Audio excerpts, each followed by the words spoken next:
Hello, good morning everyone. Welcome to AWS class. Today I am going to explain second module, second bit, that is HTTP header. In the previous class we have seen the concept like web application technologies like HTTP protocol, what is the request and which all fields it contain, what is the response and which all fields it contain, two different methods like get and post, then URL, then REST. Then today class we are going to begin with the second bit like HTTP header. In the HTTP header, again it contain as we know in the previous, it contain different fields like connection, content encoding, content length, content type, and transfer encoding. As in the post method, we have seen all of these. Again, we are going through the HTTP header thoroughly. There are different types of headers are there. Few are used for only a specific purposes, not like generally we are using for get and post method. They're using for some additional features to be performed. Only in that case we go for these headers. Then some are mainly used for only uh, to send the request and receive the response, and a few are for dedicated to only the messages. In that, the first one, the first type of header is general header. In that, the first field is connection. The connection nothing but whenever an HTTP protocol make use to uh, get the data from client and send it to the receiver. In between that, whenever the transmission is successful, that time this connection field will check for whether the HTTP has to keep the connection active or has to close the session. If the session is closed, that time we didn't get the data from the server to that particular host. So if we keep active, it means that we can fetch any number of pages from the server during that period. Then content encoding, the encoding content nothing but in the header field, it will be of three options, like three different portion. Beginning is header part, next is message body. The message body content, what are the content we are going to send to the destination, that is the content we have to encode it, like we are going to encrypt the message.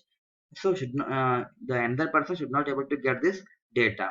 At that time we can compress the message also by making use of zip.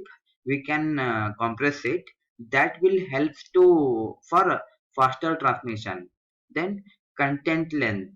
Content length is you can say how many bytes we are going to send from client to the server. That will be fetched from by using get or get method. It contain what is the host name and what information to be retrieved from that host page. That all things will be done from the content length. Then what is the type? What is the content we are sending? Is it an HTML format or it may contain another text format? That will be identified. Then transfer encoding. While transferring the data from source to destination, we are going to make it as an encoded form. Like whenever you get display that information, we if we are not a valid user, that time we will get an chunk message, like it is a not readable format.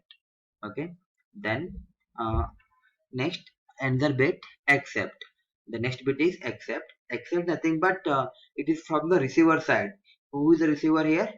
Receiver is the server. The server define that what kind of data I am accepting from the client. It may be a multimedia type. It may contain image, video, audio, like that, or it may contain only simple office document. So server could identify what format of the data receiving from the client. Then accept encoding. This will tell the server what kind of content is encoding from the client. Like we are using different encoding format. Like we are using 7-zip, we are using RAR, and sometimes we may make use of zip file. So all these things will be identified from the server. Authorization means the each user having some credential. If that credential get matches with the server, then only it will allow the user to access the file. Cookie. Cookie is from the client side. the server will send some cookie values to the client. Client will fill those data, then that will be stored in the server. Whenever the next time the same person from same browser asking the data, he can directly make use of those cookies. So no need to give the user ID and password once again. Then if modified, it indicates that whenever the client receives a message from the server, if that message is same as that of earlier message, means that previously I'm asking for a BLDCT main website, and now also I'm asking for the same page. That time it will tell the user that make use of data which is already available in the cache memory, so that no need to send the same data back to the client from the servers. Or it is there in the cache, you make use of that. That will be make use of if modified condition. If none match, if none of the match means that whatever the content we are asking from the client to the server, if that information is new one, and if it is modified, that time we can send the new fresh data to the uh, client. Then request header is the second type of header, that is request header. In that the first field is origin. Origin is from where it will define from which domain we are obtaining the data. The domain nothing but at the end, for example, if we say BLDCT is an name host name, then ac.in indicates as a domain. So the origin identify from which domain we are accessing the data. Similarly, some are having .edu, .education. So some are having only .in, some are having .com. These are all domains. From which domain we are receiving the request is an origin. That will be obtained from the Ajax request. Similarly, second one is refer. Refer will identify once we obtain the domain name. The next step is that obtain the URL. The URL contain host name and what is the content, what is the path, all information will be fetched from the this referrer header.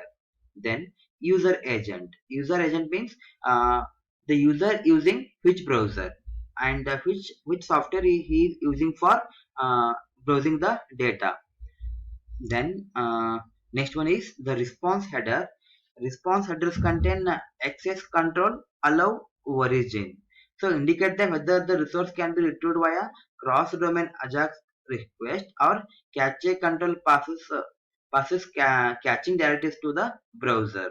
So it will define that whether to obtain the data from the cache memory or have to obtain from the some cross request like from the domain itself. This will be identified from the response header. Then entity tag.